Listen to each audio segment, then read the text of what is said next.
Hello there and welcome back to the FEI's YouTube channel. I'm Meg Elphick, or you may know me as Elphick Event Ponies, and today I am doing a video on taking your horse or pony cross-country schooling for the first time. So the first job is to introduce my lovely pony for this video.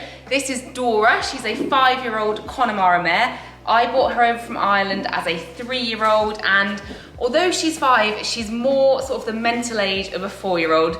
She came over rather weak, so I sort of took things really slowly with her. She's done lots of hacking, but now we are finally getting onto the fun bit, which is the jumping, and today she's going for her first ever cross-country schooling session. So first things first is we like to always take them somewhere where there's going to be other horses. This is because you may need a lead over things like ditches, through water, down drops. Just because it's so new for young horses, often they won't have seen anything like this before. So we've actually booked into a clinic. I've got an instructor there, which is an added bonus in case I come across any problems with the lovely Dora. So that is Dora. Now I'm going to quickly pack the lorry and show you everything I take with me cross-country schooling, and then we will head off to Lincoln, which is our local cross-country venue.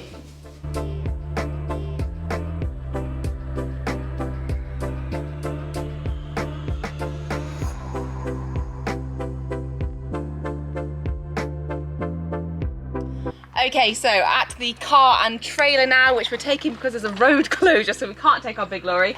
So, essentials for cross-country schooling. Obviously, we have my riding stuff, so I've got my boots, I've got my body protector. Really, really important to always wear a body protector when you're jumping fixed fences. I've got my gloves, always wear these for cross-country. I'm taking a little stick. Obviously got my hat in here, again, super duper important, and this is my jockey helmet, so it's not got a fixed peak. You don't want that for jumping solid fences either. This is my cross-country box of goodies. I've got my boots in here, a sponge for washing off after. We've got buckets and water in the trailer, sweat scraper, and then I have my cooling clay from Cavalor. This is for after they've been ridden. Any high sort of intensity work, I like to pop some on their legs just because it cools down their tendons for them afterwards, helping to keep them in tip-top shape.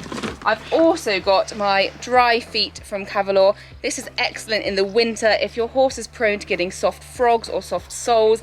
This is really good to spray on. You can spray it on daily or sort of weekly to keep on top of things. So I have this in my box mainly for winter cross-country schooling, but it just stays in there for whenever I need it. The final essentials is of course my saddle and bridle and a neck strap. I always recommend taking a neck strap if you're riding a young horse. Right, time to load up and get going before we're late.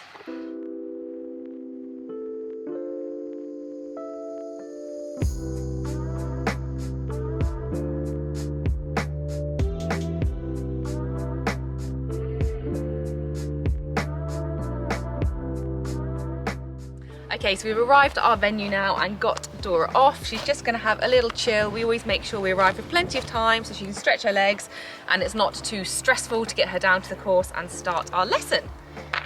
Good girl. So we'll have a little wander about and then get tacked up.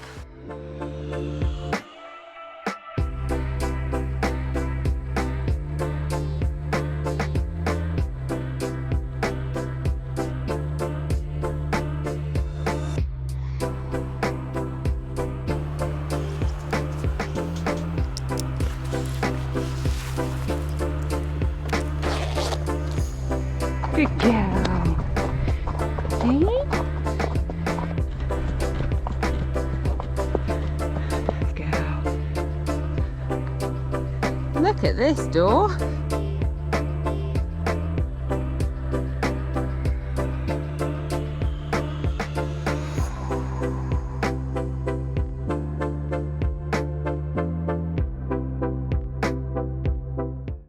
So once I make it down to the cross-country course, the first thing I do is have a good trot and canter around, just to give the horse a chance to see all of the fences and get used to their surroundings. You'll see in the GoPro footage I actually walked Dora up to a couple of fences just so she got to see them. So here is the first jump. We pick something super duper tiny so Dora can jump it out of trot. We come and trot so that she has more of a chance to see the fence and assess what she has to do so that it's easier for her. And you'll see here we just do it the other way just to get her used to things. After jumping a few more logs, we then moved on to this little house which was slightly bigger, and then we start to just get used to some different terrains by introducing some of these little mounds. These are really useful to introduce to young horses. It just gets them used to going up and down things which they'll see on the cross-country course. Eventually we progress and we do a little jump on top of the mound there, which Dora actually reacted really well to. Next is a ditch. She's a little bit hesitant. I just went into sitting trot there to try and stay with her, but after we repeated it a few times going both directions, she got so much more confident over it, which was really nice to see. We then popped a couple of slightly bigger fences. Very careful not to go too big though, because I didn't want to push her out of her comfort zone, and I just wanted to make sure she was feeling really confident. Next was the water. This is her first ever time going through water, and she was so good. You'll see in the distance we did actually have a lead from a horse, which makes things so much easier when you've got a young horse. It just gives them so much more confidence once they can see another horse doing it. After a few run-throughs with the other horse, Dora then progressed to doing it by herself, and she actually started trotting through, which was really good. This can be a little bit different for them because they feel the splashes of water on their belly, which can spook them, but Dora wasn't bothered at all. Onto the bank, so firstly we trotted across the top and just down the little ramps before doing any drops. Once Dora knew the ground was okay up there, we then popped up the little step, and she did this so well. She was really bold. I was so pleased with her. We repeated that several more times. Then we go to the sunken road. These are notoriously spooky for horses, although this is quite an inviting one. Because of that, I did walk her through first, just so she could scope it out and make sure the ground was okay. Then we went through again in trot, giving her more time to think, and she was really sweet through that. We repeated that several more times, going both directions, before moving on to the last part of the course, where we worked on cantering over some fences and introducing a few combinations. You can see more of this over on my YouTube channel, where there is lots more footage of what we got up to this day. Finally, we went through a last water and Dora went in by herself without a lead, which was so good. I was really chuffed with her.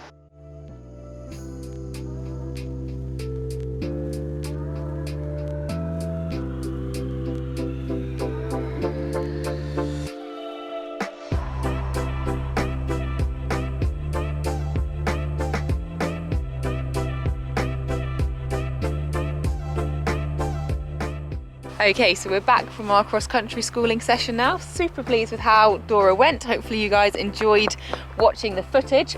So first things first, when we get back, get the tack off her as quickly as possible. And then we've just got some water down there. She's been offered a drink, which she didn't want, but always have to offer them. And then we're going to sponge her off, make sure we get all of the sort of sand and grime off of her, and obviously cool her down. It's not too hot today, but on a hot day I'd really want to get her cool as quickly as possible. So I'm going to do that and then we'll catch up afterwards.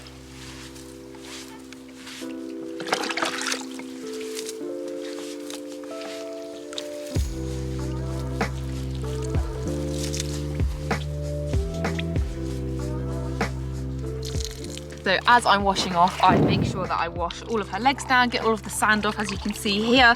It's also super important to make sure that you check your horse's legs over when you get back from cross country, to make sure they've not got any cuts or anything. Obviously there are brush fences out there, or they could have hit something, so I just have a little look round, make sure I can't see anything wrong with their legs, and a little feel down, and then we'll get on and put the clay on once I'm happy that her legs are fine. Dora's legs are all looking good. She is all washed off. So a little treat for being such a superstar before my hands get a bit messy with claying her legs. So as I mentioned earlier, this is the Cavalier ice clay. You will see here that I've used quite a bit of it because this is an eventing must-have. Sorry, Dora. So it just looks like that inside. I put it on every time I go cross country, like out eventing, or if they're doing high intensity works like galloping, or if they've been cross country schooling, if the ground's a little bit firm. This is really good for just cooling their tendons down. As I was saying, really easy. You just get it out with your hands and pop it on their legs where their tendons are, and then you wait for it to dry and you cold hose it off once it's dried. So it kind of works as like a double cooling effect, because you obviously have this which cools it now, and then the cold hosing later on, and that gives you another good opportunity to check their legs over and feel for any heat. So I'll apply all this now on all four legs.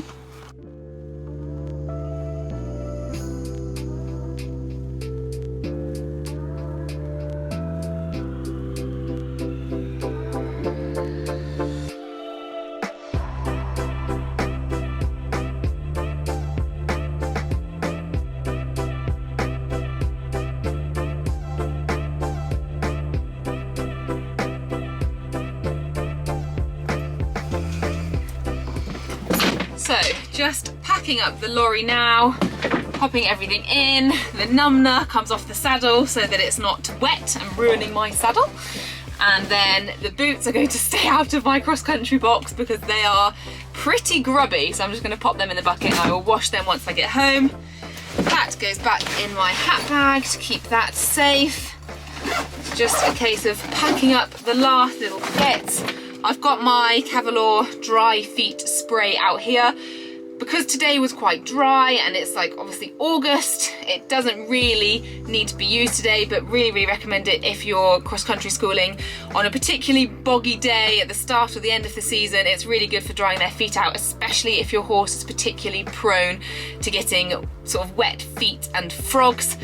Would definitely recommend popping it in your cross-country box because then you've got it there as and when you need it. Right, Dora's just grazing in the background, so I'll go and catch up with you guys there. Okay, so Dora's been for a long walk around the lorry park just to make sure she's nicely stretched off. We've not got a long journey home, but if you were travelling a bit further, it's always good to kind of walk them off, make sure they're not stiff going onto the box, because obviously they'll be stood still then. She's got her clayed legs, they are drying off nicely, so those will be washed off with cold water once we get home. And finally, she's just having a little graze. It's really important to me with young horses to make sure that they enjoy their experiences when they go out. So she's had a really nice time jumping, but I want to make sure now that it's not like a stressful experience to get her home quickly. So we're going to take a little bit of time. She's going to have a graze, chill in the surroundings, and hopefully she'll remember going on the box as a really positive and fun experience. So that's what we're going to do now, and then we will load her up and head home. When she gets back, she will have a big sloppy feed with lots of water and electrolytes in, just to replenish any minerals that she's lost from getting a little bit sweaty. She didn't get too sweaty, so she should be fine, but it's just another precaution that I like to take once I've taken my horses cross-country schooling of any age, not just the young horses. So I hope you enjoyed watching this video of what I do when I take a young horse or pony cross-country schooling for the first time. If you would like to see more of the kind of lesson side of things, you can head over to my YouTube channel, which is Elphick Event Ponies, and you can see more of what my amazing instructor was telling me. But Dora was absolutely fantastic. I was so pleased with how she took to everything. She was really, really bold. She jumped everything. She went through the water, down steps, over a ditch. So I could not be happier with how she performed for her first time schooling. Really pleased. I hope you enjoyed. Make sure you give this video a like if you did, and comment down below of other videos that you would like to see on the FEI's channel. See you next time. Bye.